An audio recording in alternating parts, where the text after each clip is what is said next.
A True Martial World. Bab 69. Judul, Diagram. Di halaman yang elegan, duduk seorang lelaki tua berpakaian bagus bermain catur dengan seorang gadis berpakaian putih. "Master, giliranmu." Gadis berbaju putih itu tersenyum. Gadis ini adalah Lin Xingtong yang ditemui Yi Yun. Dan lelaki tua yang dia panggil sebagai tuan, tentu saja adalah lelaki tua Su. Su tua mengerutkan alisnya dalam konsentrasi saat jari gemuknya dengan erat meremas bidak catur, ragu-ragu untuk langkah selanjutnya. Dia telah menggunakan berbagai alasan untuk menghindari 8 pertandingan catur terakhir. Dia sekali lagi dipaksa melakukan sepak pojok oleh Lin Xingtong. Melihat bahwa rajanya akan turun tahta, dan dia tidak punya cara untuk keluar dari kesulitannya. "Hehe, Xingtong, kemampuan caturmu meningkat dan menyerupai kemampuanku di masa lalu. Sepertinya aku harus serius." Orang tua Su dengan berani mengatakan itu membuat Lin Xingtong terkikik, tapi yang dia lakukan hanyalah mendesak tuannya untuk mengambil langkah selanjutnya. Lin Xingtong jarang tersenyum, hanya di depan orang tua Su dia akan menunjukkan keaktifan kecil yang biasanya ditunjukkan oleh seorang gadis muda. Dalam benak Lin Xingtong, lelaki tua Su adalah tuan sekaligus kakeknya. Pada saat ini, sebuah suara datang dari pintu. "Komandan yang lebih rendah ini, atas perintah Kaisar ada di sini untuk mengirimkan surat kepada Grandmaster Su." "Ah, ada tamu," kata orang tua Su seolah penyelamatnya telah tiba. "Tidak bermain lagi, tidak bermain lagi. Ada tamu di sini. Xingtong, bawakan teko tehnya ke sini." Dengan lelaki tua itu, Su menggunakan lengannya yang gemuk untuk menggesek papan catur, mengacaukan semua bidak catur. Lin Xingtong tidak bisa berkata-kata dan berkata dengan humor, "Murid sudah menyiapkan teh. Guru terlalu fokus pada permainan sehingga kamu tidak meminumnya." Orang tua Su melihat teko di atas meja saat dia berkedip tanpa berkata-kata. Untungnya, 1000 klan Jin Longwei, Zhang telah memasuki halaman dan menangkupkan tangannya, memberi hormat pada lelaki tua Su.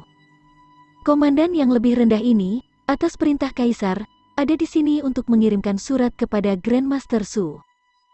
Semoga Grandmaster Su memeriksanya." Seperti yang dikatakan Zhang Tan, dia meletakkan surat itu di atas meja catur dengan sopan. Itu adalah surat merah dengan tanda segel di atasnya. Alasan utama orang tua Su berada di klan suku Tao adalah menunggu surat yang dibawakan Zhang Tan untuknya. Dia mengambil surat itu dan dengan ekspresi serius di wajahnya dengan santai berkata, "Zhang Tan kan? Kamu telah bekerja keras. Minumlah teh ini." Zhang Tan berhenti sejenak dan memandangi cangkir teh di atas meja. Dia orang yang hati-hati. Dia bisa melihat bahwa teh itu diminum sementara Su tua dan Lin Xingtong bermain catur, dan kemungkinan besar diseduh oleh Lin Xingtong. Lin Xingtong adalah orang yang bertubuh besar yang dikejar banyak elit dari keluarga besar. Dia mungkin suatu hari akan bertunangan dengan seorang pangeran dari kerajaan surgawi Tai'ah dan menjadi seorang putri, dan mungkin suatu hari akan menjadi permaisuri. Sebagai 1000 klan dari Jin Longwei, Zhang Tan akan mendekati kematian untuk minum teh yang diseduh oleh seorang permaisuri masa depan. Meskipun tidak mungkin, Zhang Tan harus mempertimbangkan gambaran besar sebagai klan 1000 Jin Longwei ketika berurusan dengan semua jenis orang. Dia segera menjawab, "Terima kasih Grandmaster Su atas tawarannya. Komandan yang lebih rendah ini masih perlu kembali untuk melapor, jadi aku tidak akan minum." Zhang Tan mengikuti etiket pada surat itu, dan tepat dengan kata-katanya, tetapi lelaki tua Su adalah orang yang tidak memiliki tempat tinggal tetap. Jadi bahkan bangsawan kerajaan harus memperlakukannya dengan sopan. Dia tidak memperhatikan etiket dunia, dia juga tidak tertarik padanya. "Baiklah, kamu bisa pergi."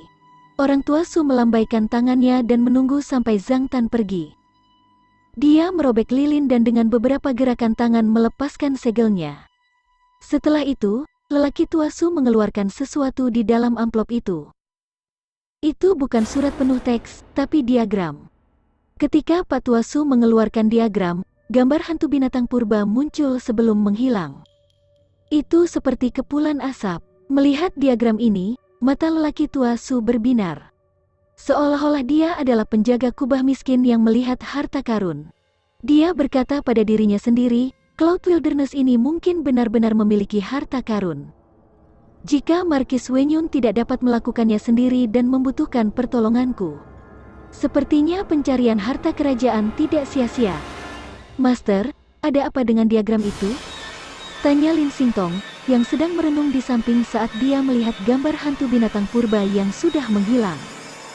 Dia tidak tahu mengungkap misteri dari diagram, tapi bisa merasakan mistisnya. Orang tua Su berkata, diagram ini adalah sesuatu yang diturunkan dari zaman kuno. Aku tidak tahu apakah itu terkait dengan kelahiran awan ungu, tapi meski tidak, itu sesuatu yang cukup bagus. Xingtong, jangan khawatir. Aku akan mencari ke ujung dunia hanya untuk menemukan cara untuk menggabungkan meridian kamu yang rusak.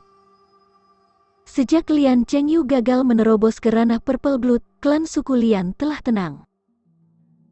Tidak ada lagi pemandangan megah dari ratusan orang di pegunungan yang memetik tumbuhan, juga tidak ada orang kuat mereka yang mengipasi api di tanah yang berjemur biji-bijian. Berita bahwa Lian Chengyu terluka telah ditutup-tutupi. Semua orang percaya bahwa Lian Chengyu telah membobol alam Purple Blood dan telah meningkatkan kekuatannya dengan pesat. Sekarang, yang harus mereka lakukan hanyalah menunggu pemilihan kerajaan. Lian Chengyu akan menjadi prajurit kerajaan dan membawa klan suku Lian ke kehidupan yang lebih baik. Hari ini, langit dipenuhi salju saat awan menggantung rendah. Seekor elang besar terbang di langit klan suku Lian. Elang ini memiliki lebar sayap lebih dari 10 meter, dan penerbangannya terkena hembusan angin, menyebabkan salju menari dengan kacau. Apa itu? Bagaimana mungkin orang miskin dari klan suku Lian pernah melihat elang sebesar itu? Apakah itu binatang buas? Atau mungkinkah itu binatang iblis? Melihat elang yang begitu besar membuat panik orang-orang. Biasanya di bawah perlindungan negeri ajaib, binatang buas normal atau binatang buas jarang akan mengganggu di sekitar suatu suku.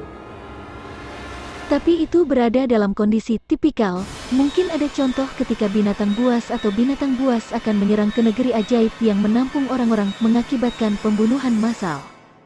Itu memiliki arti yang sama dengan genosida.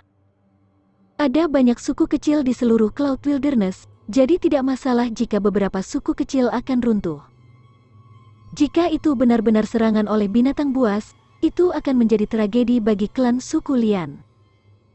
Saat orang-orang panik, elang besar itu tiba-tiba menjatuhkan sesuatu yang mulai terbakar di langit. Bang! Suara ledakan besar menghasilkan deretan teks yang muncul di langit. Masing-masing kata ini akan memakan setengah hektar tanah jika diletakkan di atas tanah. Di langit, ini memungkinkan siapapun di seluruh wilayah klan suku Lian untuk melihatnya dengan jelas. Dalam 3 hari pada siang hari, Jin Longwei akan mengirim duta besar ke klan suku Lian dan membawa serta 10 kultivator ke klan suku Tao untuk dipilih. Mereka yang lolos seleksi akan menjadi prajurit kerajaan, anggota Jin Longwei. 10 orang harus berusia di bawah 28 tahun. Mereka akan dipilih dari mereka yang telah lulus ujian pendahuluan dan akan ditentukan oleh suku. Melihat baris teks yang besar, semua orang berhenti. Pemilihan kerajaan akhirnya dimulai. Setelah beberapa hari menunggu, dan semua yang telah mereka perjuangkan, semuanya ada di sini. Hari yang mereka tunggu-tunggu ada di sini.